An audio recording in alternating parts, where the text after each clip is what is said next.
Now, Overseas Investment Office data from July 1st, 2019 through to June 30th this year has highlighted a flurry of overseas sales with 8,298 hectares of that farmland being planted in trees. 14,000 hectares represents 16 farms purchased for forestry conversion alone.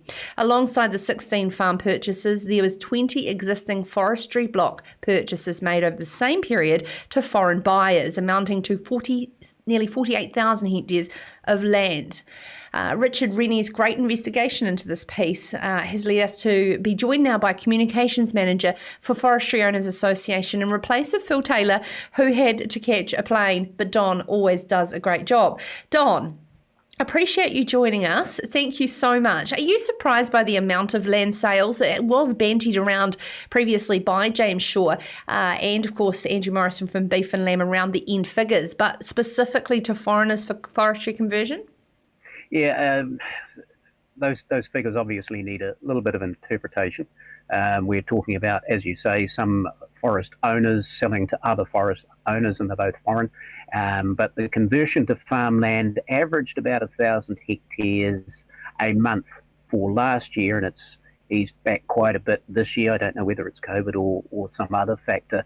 But the real factor that you have to also calculate in, and you get a slightly different figure, and that is some of the foreign investment companies have a large New Zealand shareholding, and they go through the OIO process as well. So you've got Dryland Carbon, which used to be a overseas owned station near Wairoa. It's now been bought by a 60% New Zealand owned consortium, such as Air New Zealand and some of the energy companies. So you reduce those actual figures to get a percentage of the actual foreign ownership. But in the total, I wouldn't say that it's a takeover at all, because if you put those together, in the past 18 months or so, you get about 0.01% of New Zealand farmland being invested in forests with overseas owners. It's a very small percentage. So why is there a government special forest consent program with the OIO if it's so low? Because that is a process that anybody who wants to substantially invest in any part of the New Zealand economy, whether it's vineyards or trade meat or whatever, they have to go through this overseas investment process. And they started out with the benefit to New Zealand test. So you got to prove that somebody in New Zealand couldn't do what you were going to do. So there's a benefit.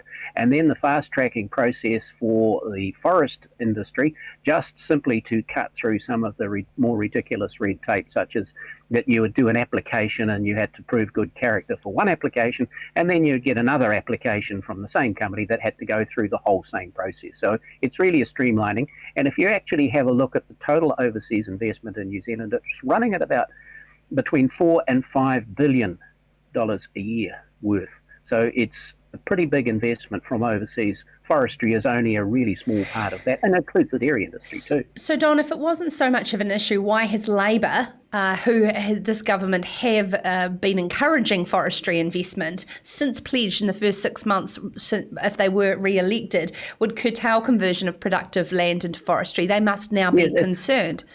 Well, that's a bit of a different issue there, Sarah, because the idea there was not so much to restrict foreign investment in New Zealand farmland, but to restrict any forestry company investing in New Zealand farmland. And they've said, in competition with the National Party, that they want to restrict forest planting, what they term blanket forest farming. So an approval needs under the resource consent process for anything above 50 hectares on land capability classes up to 5. Now, I think that, and I'm sure that many in the farming sector would think that that is an intrusion on somebody's right to do whatever they want with their land.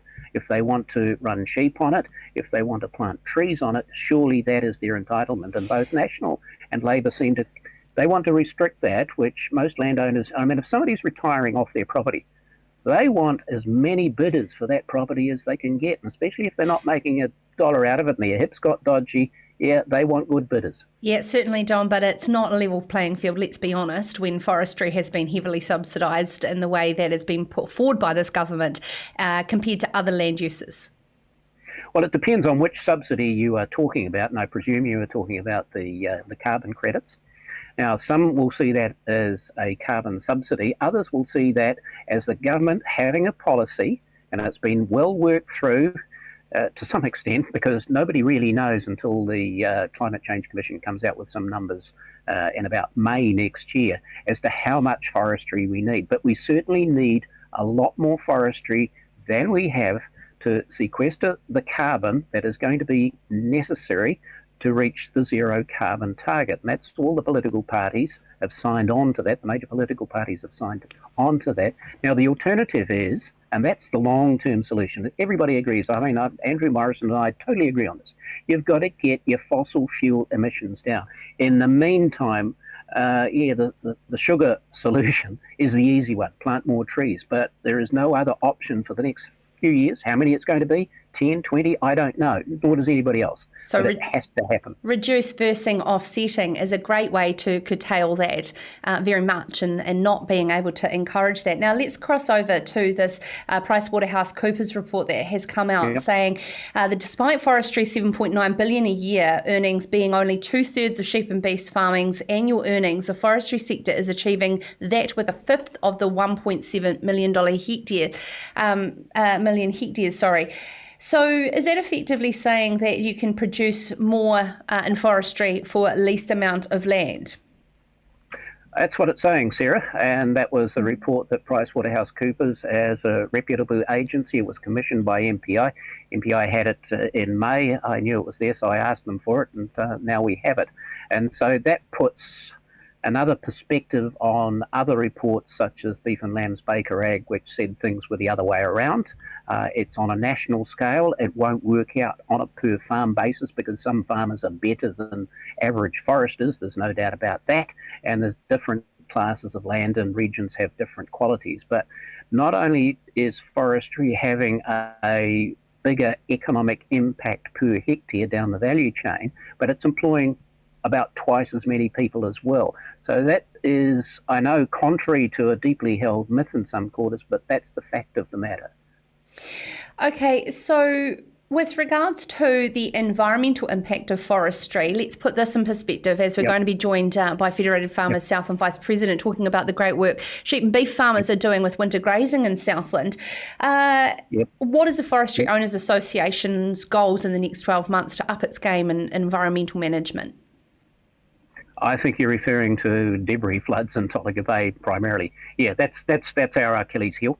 I mean, if you go back in the history, I was around reporting for Radio New Zealand when Cyclone Bola hit, and that was a devastating storm. It took out a huge amount of farmland that really never should have been taken out of trees. It's indigenous forestry. And the result of that was that people said, and we will give you a subsidy to fix it, put trees in there.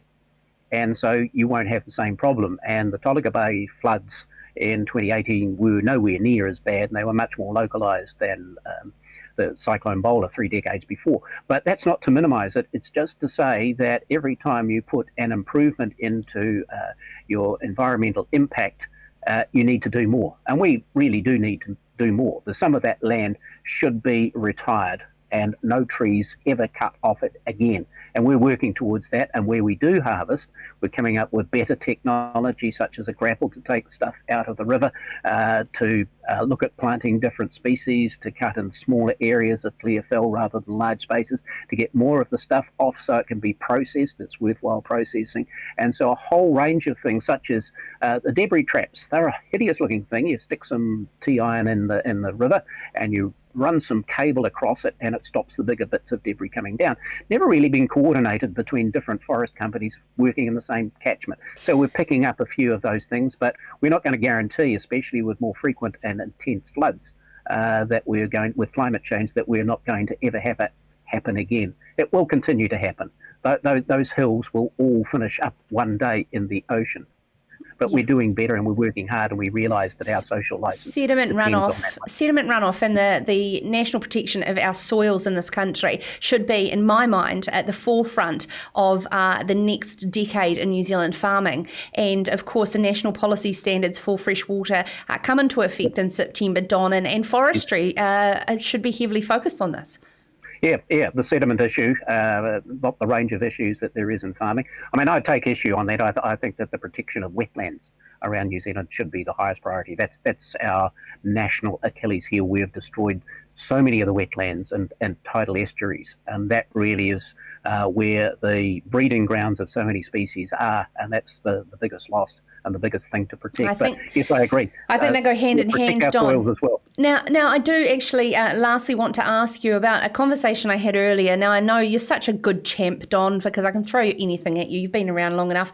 When it comes to biosecurity issues in TB and Hawke's Bay, the ownership lies with the landowner in regards to the pest control from forestry blocks onto our sheep and beef farm. And to get this under control, is Forestry Owners Association members paying attention to the obligations to ensure that pest eradication is also their issue?